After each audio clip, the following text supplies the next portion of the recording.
Hey, it's Sebastian from the Metal Gods Meltdown, and today I'm joined by Magnus Karlsson from Ferrymen and some other bands too. From Sweden, yeah.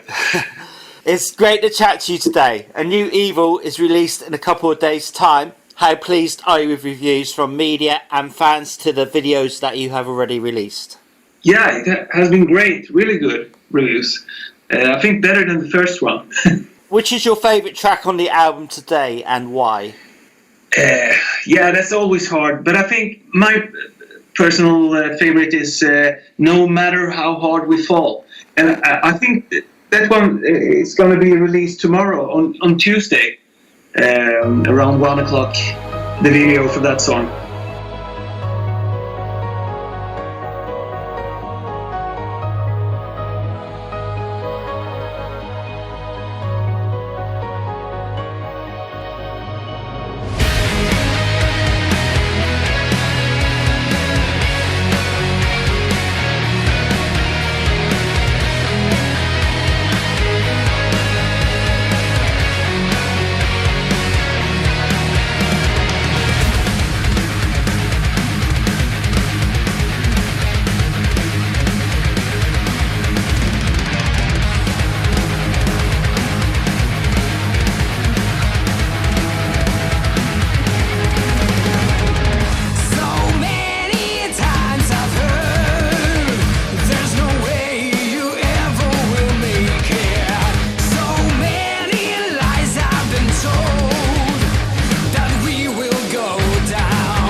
The album title is The New Evil. Why did you choose that specifically as the title for your album? I had a song, and I think it was Ronnie that said that's a good title for the album. And I think so too, because it's a bit darker and harder than the last one. So A New Evil sounds good to that kind of music. The release is the full package. Has it been difficult to decide which songs to release before the album actually comes out on the 11th of October? Yeah, the two first ones, Bring Me Home and A New Evil, that was Ronnie's. He really liked those songs, and me too, of course. But it was he wanted to do videos with those two, and my favorite, as I said, was No Matter How Hard We Fall. So I got to decide one song too. So that's always, if someone else have a favorite, I listen to them, and I think it's great to follow that. Were you all involved with the songwriting, or was it mainly down to yourself? Yeah, it's just me.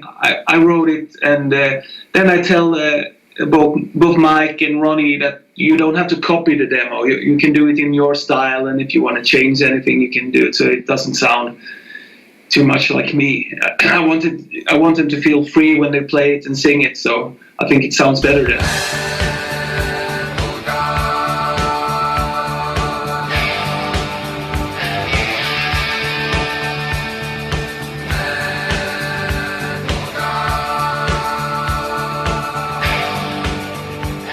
Of course, you're all busy with your main bands. Was it an easy process to get the time to record the actual album?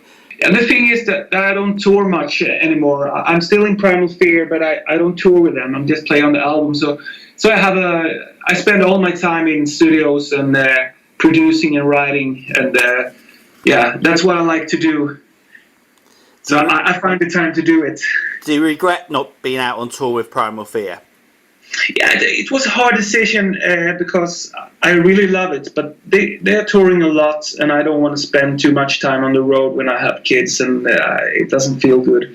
It would be different if I was 20 years old, but now it's with the family thing. I can tour, but not that. Primal Fear tour too much. Are there actual plans to take the Ferrymen on the tour, or is it just going to be a studio release?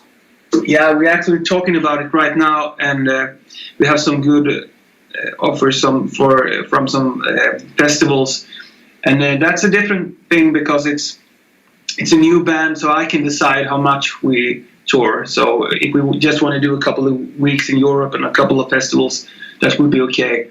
So the problem is now Mike Tirana and Ronnie too. They are touring a lot, so with different bands and projects. So we have to find time and in our schedule to make it happen. But we have some good offers, and I really want to do a couple of shows and maybe a small tour. With so many albums under your belt, with your work with Primal Fear and your other projects, which would you say is your favourite album, though? That's a hard question. I like them in different ways. I remember the first Alan Landa I did. It was very special because they are such amazing singers, and also Starbreaker, and we have I don't know if you know my first band, Last Tribe. Maybe 20 years ago, that was a big thing because I hadn't released so much before that, and then of course my solo stuff is very special. The Freefall albums, where I have a lot of guest singers, and some of my old idols like Tony Martin from Black Sabbath and Joel Turner, so that's really, really special. And actually now when you called, I'm working on the third Freefall album. I was recording the last solo. So yeah, I'm a big fan of Tony Martin. He doesn't get the recognition he rightly deserves either. No, that's strange. I think he's one of the big ones, like Coverdale and Dio and those guys. He's one of them.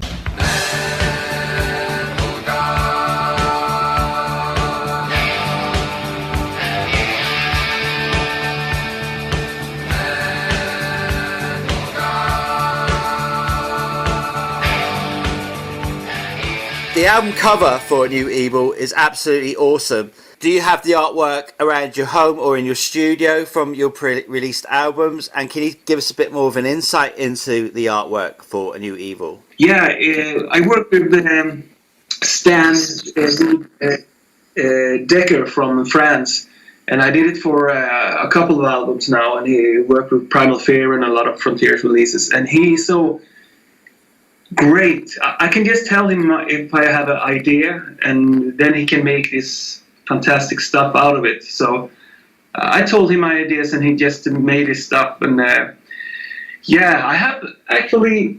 You asked if I had something in my home, some artwork. I had that from the Alan Lander artwork. I have some. You can buy those prints from Rodney Matthews. That that guy that he made the Magnum Storyteller's Night and a lot of great stuff.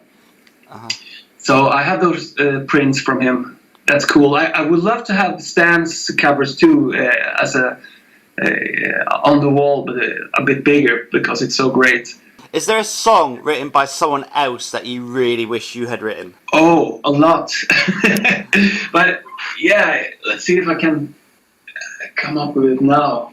I often think it when I hear a really, really good song or a good intro or arrangement or something. I often think, and it doesn't have to be metal. It can be pop or rock or jazz or anything.